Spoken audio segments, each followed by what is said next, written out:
Il y a des jeux dont on sait à l'avance qu'ils vont fonctionner. Des jeux produits par des gros studios avec des budgets énormes, des jeux que tout le monde attend et qui occupent rapidement une grande place dans le paysage médiatique.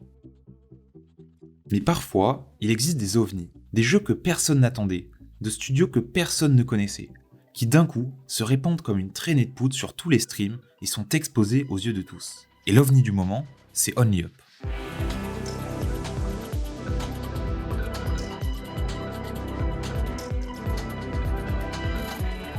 Le principe est simple. Vous jouez un jeune garçon qui peut se déplacer et sauter. Vous commencez en bas, dans une sorte de favela, et vous devez grimper une sorte de tour pour aller tout en haut. Pas de gameplay novateur, pas d'histoire particulière, il faut juste sauter. Une fois, deux fois, trois fois, bref, autant de fois qu'il faudra pour atteindre le sommet de cette tour, sans aucune indication de combien de temps vous avez passé là, ni combien de progression il vous reste. Et dit comme ça, c'est vrai que ça a l'air chiant à mourir, que ce soit à jouer ou à regarder.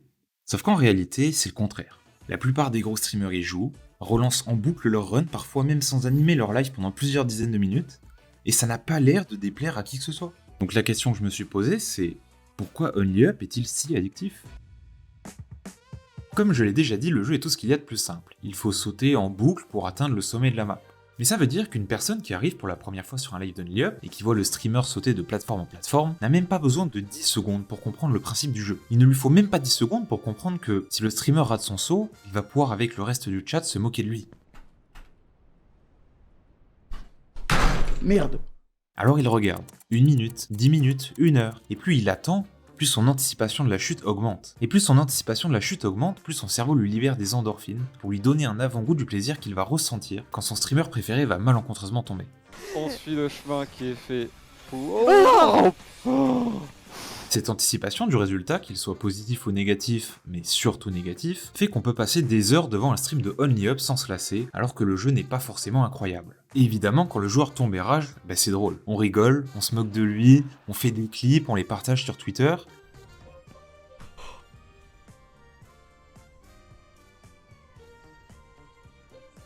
Je vais casser l'écran. Je vais casser l'écran. Sauf que, comme n'importe qui peut comprendre en seulement 10 secondes le jeu, n'importe qui peut comprendre pourquoi le clip est drôle. Et forcément, ça ramène des viewers sur le live. Ok, donc en tant que viewer, le jeu est agréable à regarder. Mais en tant que joueur alors ? En tant que joueur, c'est exactement la même, mais inversée. L'anticipation ne se fait pas sur la chute, mais sur la réussite. Plus le joueur monte, plus il se rapproche du sommet, plus il anticipe le plaisir de réussir. Les endorphines sont libérées à chaque fois qu'il dépasse son record précédent, le poussant à continuer encore et encore son incroyable quête du sommet.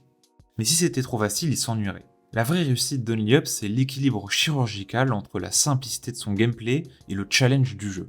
Pour illustrer ça, on va partir dans le monde des probabilités. Je vous promets de faire simple. Quelle est la probabilité de réussir un saut ?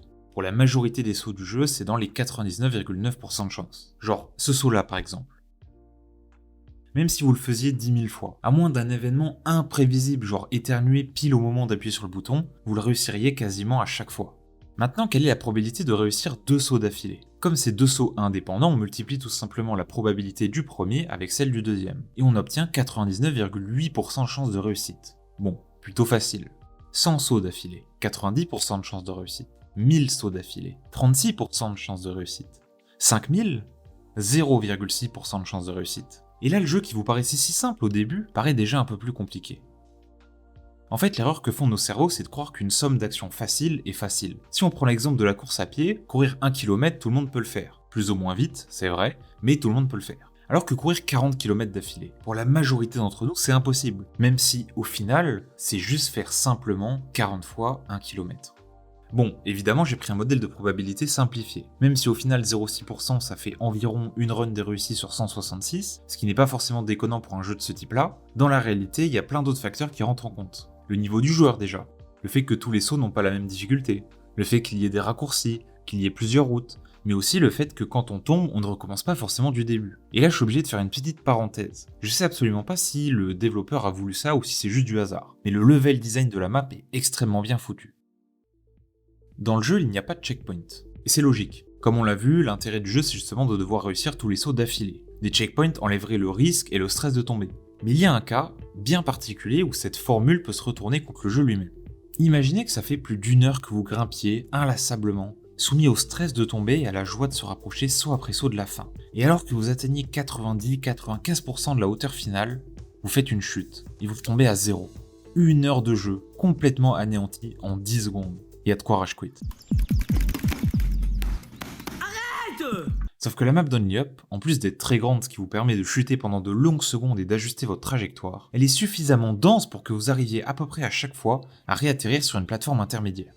En fait, la plupart du temps, quand le joueur tombe, il perd, disons, entre 30 et 50% de sa progression. S'il est vers le début du jeu et qu'il retombe à 0, c'est pas suffisamment frustrant pour le faire quitter, parce que de toute façon, c'est pas si loin, ça va vite se rattraper. Et s'il est déjà avancé, il ne quittera pas non plus parce que ça voudrait dire abandonner le peu de progression qu'il a réussi à sauver de la chute.